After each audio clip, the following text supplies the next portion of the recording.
Muito obrigado, Sr. Presidente.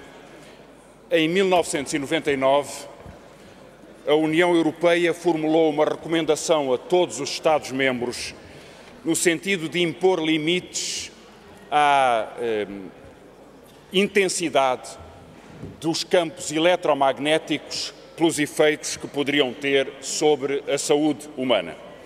Portugal, bastantes anos mais tarde, em 2004, decidiu transpor para a legislação, através de 2 portarias, estes limites. Ao longo destes anos, no entanto, e passaram quase 10 anos desde esta tomada de posição da União Europeia, sucessivos estudos promovidos pela própria Comissão Europeia, pela Organização Mundial de Saúde e mesmo entre nós, pelo Estado português, vieram revelar que os níveis de precaução contidos na norma então definida eram insuficientes. E eu queria citar, logo depois, o estudo da Organização Mundial de Saúde sobre os campos eletromagnéticos e a saúde pública, que define o seguinte: a maioria do corpo científico, 2000, a maioria do corpo científico internacional evidencia um possível acréscimo do risco de leucemia infantil pelo facto de haver esta proximidade de campos eletromagnéticos densos. No ano seguinte, a Agência Internacional da Pesquisa sobre o Cancro da Organização Mundial de Saúde vem dizer de uma forma ainda mais categórica que há, e cito, uma associação muito consistente entre o risco da leucemia infantil e campos magnéticos superiores a 0,4 microtesla.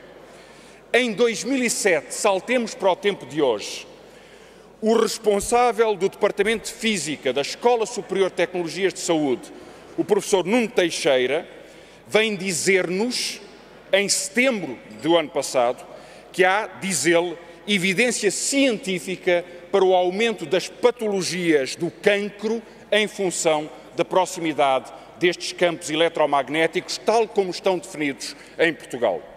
A Direção-Geral de Saúde do Governo atual publicou em 15 de agosto de 2007 um estudo que se chama A Exposição da População aos Campos Eletromagnéticos.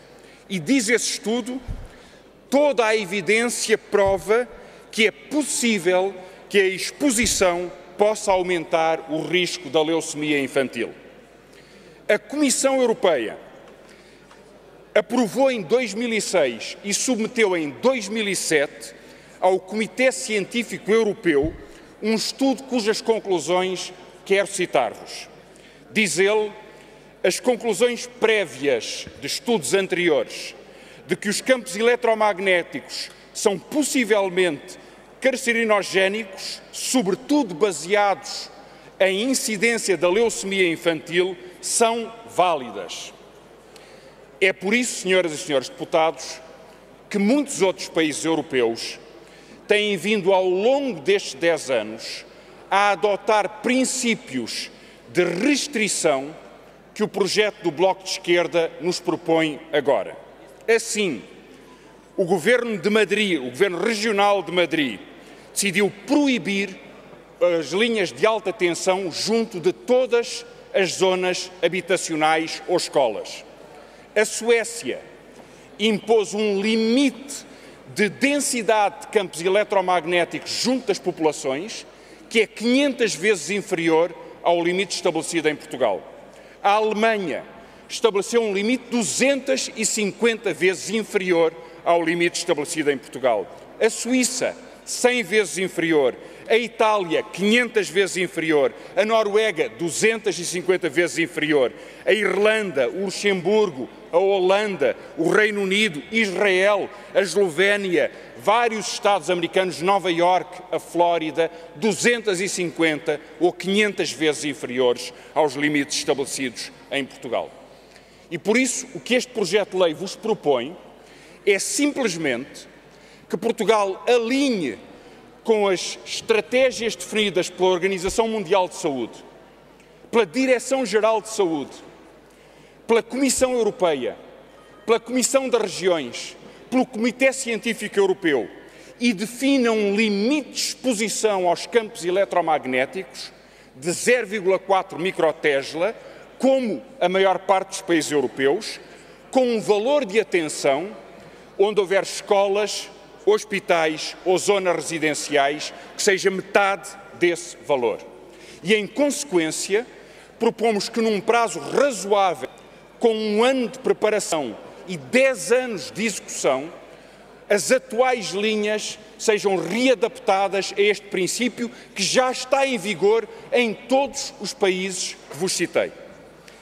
Por isso mesmo, parece-nos útil que haja um cadastro dos campos eletromagnéticos para que neste planeamento do território se possa discutir com as autarquias, com as populações, com as comissões regionais e, naturalmente, no planeamento da própria rede energética nacional, a definição destes princípios.